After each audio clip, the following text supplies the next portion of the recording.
चराचुरुङ्गीको प्रेम हेर्नुहोस् त। यहाँ पंखामा मस्त बसेर दुईजना जोडी माया गरिरहेछन्, रमाइरहेछन्, खेलिरहेछन्, जिस्काइरहेछन् हैन।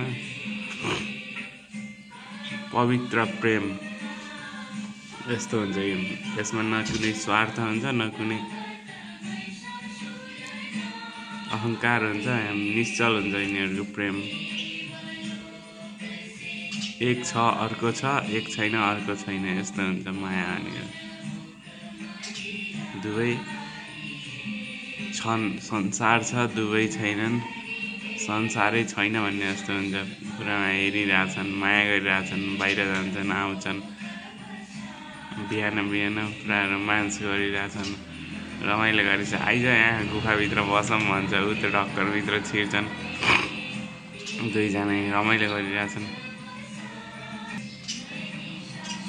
फेरि उता रोमान्स गर्न ठाउँ खोजिरहने यिनीहरूले। एउटा वहाँ गयो, एउटा कता गयो।